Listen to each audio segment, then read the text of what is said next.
जैसा कि हमने पिछले एपिसोड में देखा था, जियोयान को अपने बिलों पे किसी के निशान दिखते हैं और वो खड़ा होता है तो उसको सामने ब्लड सेक्ट का लीडर मिलता है। वो उसे बोलता है कि चलो फाइनली तुम मेरे सामने आ तो गए यान लियो।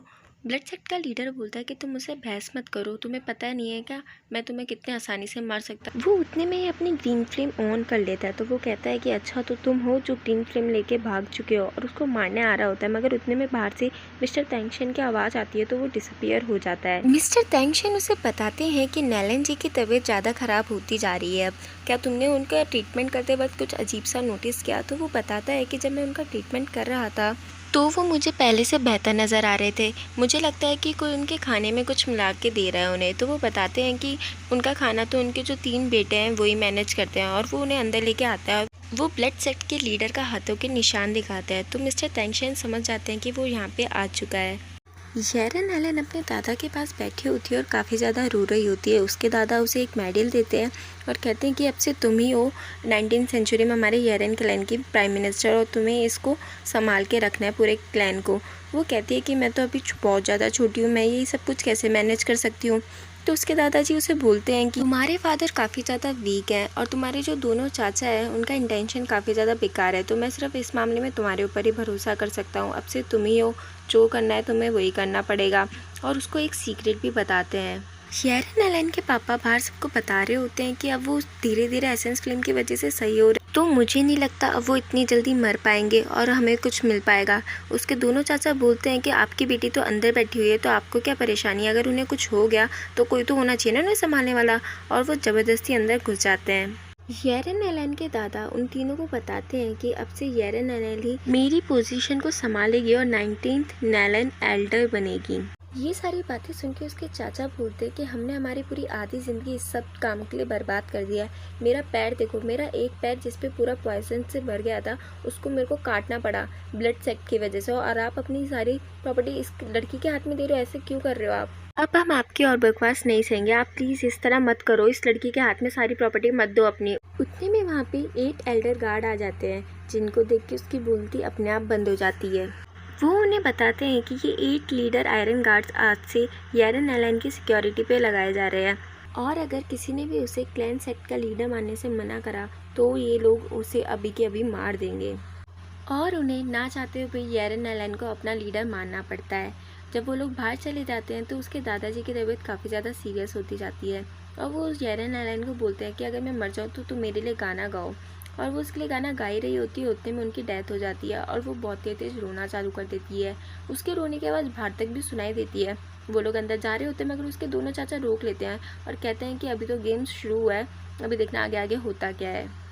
येरन एलन के दादाजी का फ्यूनरल चल रहा होता है और उनके तीनों नालायक बेटे रोने की एक्टिंग कर रहे होते हैं। उतने में एक लड़का आता है और उसके एक चाचा के कान में कुछ बोलता है, तो वो उतने में फ्यूनरल रुकवा देते हैं और कहते हैं कि इस लड़की ने कुछ ना कुछ तिकड़मबाजी करके क्लैन सेक्ट की लीडरशिप हासिल करी है।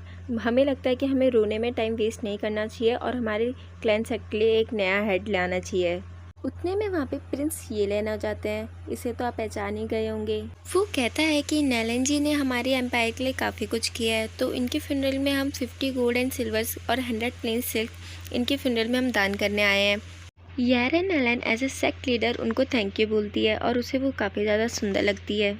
वो कहता है कि हमें हमारे एम्पायर के लिए एक यंग एंड टैलेंटेड मिनिस्टर चाहिए और मुझे लगता है कि तुम उसके लिए काफ़ी ज़्यादा काबिल हो। और एक लेटर पढ़ के सुनाता है, इसमें लिखा होता है कि अब से येरन एलन उनके एम्पायर की मिनिस्टर बन चुकी है।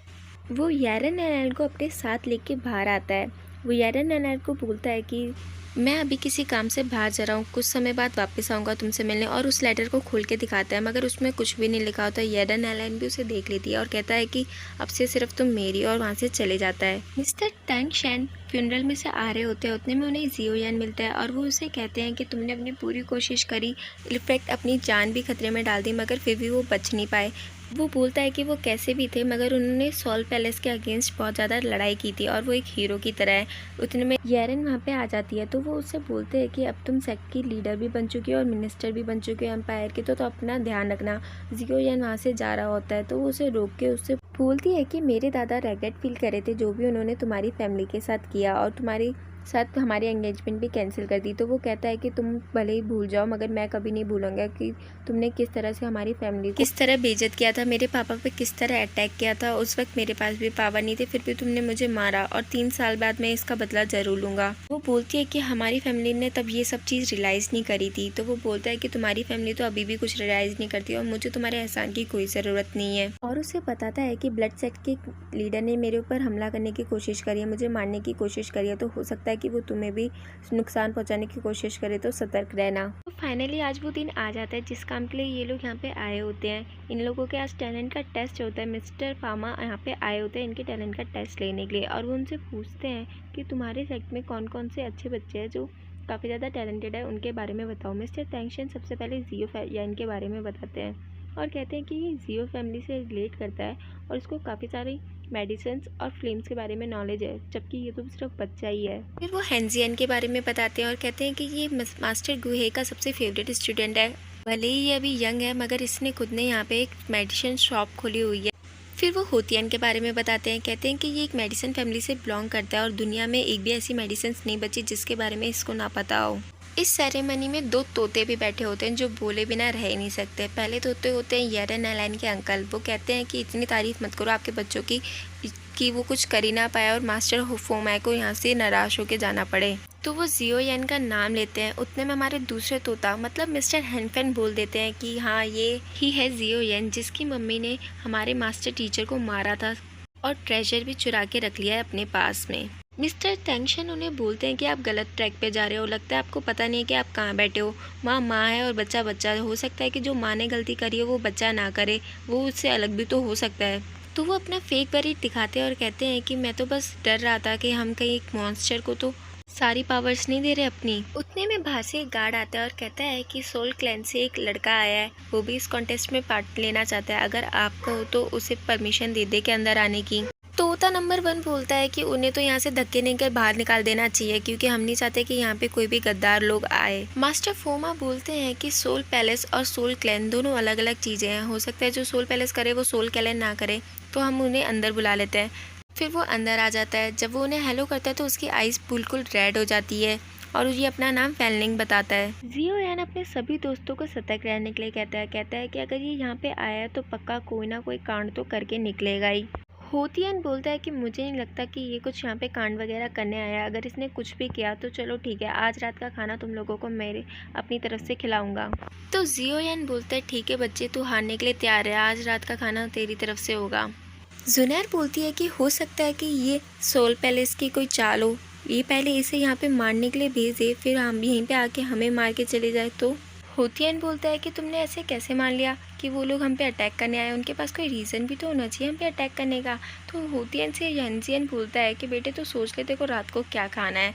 तो वो बोलता है कि तुमने ऐसा कैसे सोच लिया कि मैं हार ही जाऊँगा। तो होजिया बोलता है ये डिनर की बात है हमारे चारों की, तो अपनी बात से मुतरक करना मत, अगर हार जाए ना तो बात पे अड़े रहियो। जब जियो यान और फैनलिंग का आई कांटेक्ट होता है तो फैनलिंग तो इतना भोला बन रहा होता है जैसे तो वो किसी को कुछ जानता ही नहीं है। तो जुनैर उससे पूछती है कि क्या हुआ। वही बार सब लोग चिल्ला रहे होते हैं कि आप लोगों ने ऐसे कैसे सोल क्लैन के एक आदमी को इस कॉन्टेस्ट में पार्ट लेने दे दिया। तो मिस्टर होबो उन्हें समझाते हैं कि देखो सोल क्लैन और सोल पैलेस दोनों अलग अलग है, सोल क्लैन के लोग अच्छे होते हैं और सोल पैलेस के लोग बुरे होते हैं।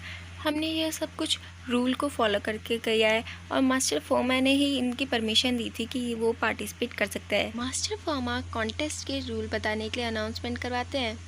आज इस कॉन्टेस्ट का सिर्फ फर्स्ट राउंड होगा, इनके सामने जो मेडिसिन रखी है उसको यूज़ करके ही इन्हें मेडिसिन बनानी है और जो फर्स्ट 8 कैंडिडेट होंगे उन्हीं को आगे नेक्स्ट राउंड में ले जाया जाएगा। फर्स्ट राउंड स्टार्ट होता है। जियो को तो समझ ही नहीं आ रहा होता है कि इसके हाथ में ये जो चीज़ है वो है क्या। तो पीछे से होतियन बोलता है ये टर्टल कोल्ड फार्मेसी गिल्ड है और जो अपन यूज़ करते हैं उससे ये काफ़ी अच्छी है। अभी तो ये जनाब आराम से अपनी मेडिसिन को स्मेल कर रहे होते हैं। जियो यान की पूरी नज़र इसके ऊपर टिकी होती है। हुजिया ने अपनी मेडिसिन काफ़ी जल्दी कंप्लीट करी होती है तो वो होतियन से बोलता है कि अब मैं क्या करूं।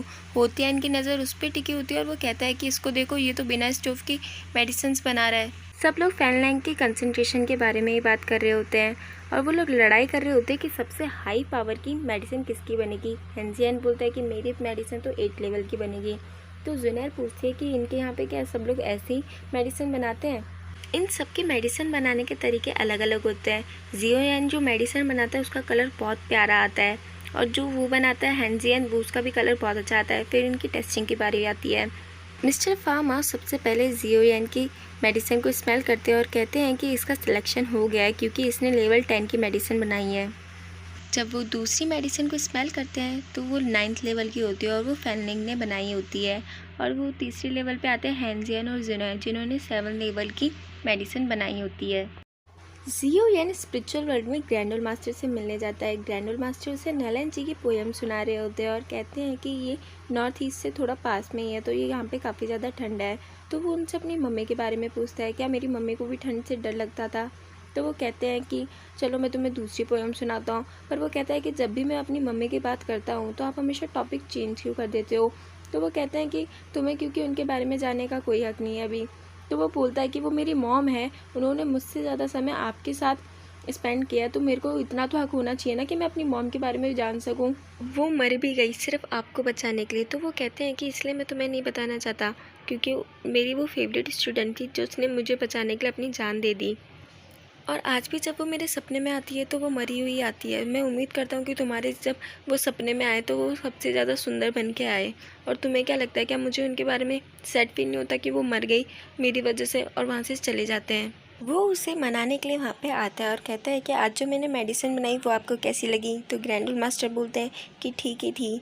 तो वो उनसे बोलता है कि आपको मुझे और मेडिसिन बनाने की प्रैक्टिस करवानी पड़ेगी क्योंकि मेरा और कंपटीशन भी अभी होने वाला है। अगर मैं हार गया तो उसमें आप ही की बेइज्जती होगी। तो वो उसे एक स्टोव देते हैं, कहते हैं कि ये बहुत एंशियंट है, मतलब बहुत पुराना है, तो इसका ध्यान रखना। फिर वो उनसे पूछता है कि ब्लड सेट वालों ने सिर्फ फैनलिंग को यहाँ पे क्यों भेजा? कहीं वो इसके ज़रिए हमें मोहरा तो नहीं बनाना चाहते कि पहले तो हमारा हवा पानी चेक करे उसके बाद में आके हमें मार डालें? तो वो कहता है कि ऐसा कुछ नहीं है, तुम बस अपना ध्यान रखना। हैंजियन जियोयान के स्टोव का मजाक उड़ाना चालू कर देता है, कहता है कि इतनी गरीबी आ गई थी क्या तेरी जो तेरे को ये स्टोव लाना पड़ा? और वहीं पे फैनलिंग भी आ जाता है अपना नया स्टोव लेकर के ना। मास्टर फार्मा उसका स्टोव देखते हैं और कहते हैं कि ये तो काफ़ी साल पुराना है, ये तो येलो स्टोन से बना हुआ है, ये तो काफ़ी सारी एसेंस फ्लेम को एब्जॉर्ब भी कर सकता है, तो तुम्हारे पास ये कहाँ से आया? तो वो तो इस तरह बिहेव कर रहा था कि जैसे उसे कुछ पता ही नहीं है। अच्छा, सच में ये इतना अच्छा है? तो टेंशन बोलता है कि ये तो बहुत अच्छा है, तुम्हें कहाँ से मिला बताओ? तो वो बोलता है कि मैं तो ऐसे जा रहा था रास्ते से, तो एक स्मॉल शॉप मिली तो उस पर से मुझे ये पसंद आ गया और मैंने ले लिया। इसके बाद ये सभी लोग मेडिसिन बनाना चालू कर देते हैं अपने अपने तरीके से। फैन लिंग एसेंस फ्लेम को यूज़ कर रहा होता है तो सब लोग बोल रहे होते हैं कि एसेंस फ्लेम क्यों यूज़ कर रहा है इसे बनाने में, ये तो काफ़ी ज़्यादा लो लेवल की फ्लेम है और काफ़ी ज़्यादा अनस्टेबल भी है। मेडिसिन बनाते वक्त इन्हें अपनी फाइट क्यू की एनर्जी का काफ़ी ज़्यादा यूज़ करना पड़ा था, जिसकी वजह से इन सब की धीरे धीरे तबीयत ख़राब होनी चालू हो जाती है। हैंजियन, होतियन और जिनर तो हार जाते हैं, सिर्फ जियोयान और लिंजी बचते हैं बनाने के लिए। उतने में जियोयान का स्टोव फूट जाता है, उसकी जो टेबल होती है वो भी टूटी फूटी हो जाती है। तो मिस्टर टेंशन बोलते हैं कि ये बीस्ट फ्लेम जैसी मामूली फ्लेम से कैसे टूट गया? तो मिस्टर हैंग फैंग बोलते हैं कि ये होता है रास्ते का माल सस्ते में ख़रीदने का नतीजा। तो मिस्टर फोमा बोलते हैं कि शायद इस बार सॉल क्लैन का लड़का ही जीत पाएगा, फैन लेंगी। और इसी के साथ हमारा ये एपिसोड ख़त्म हो जाता है। अगर आपको वीडियो पसंद आती है तो लाइक शेयर और कमेंट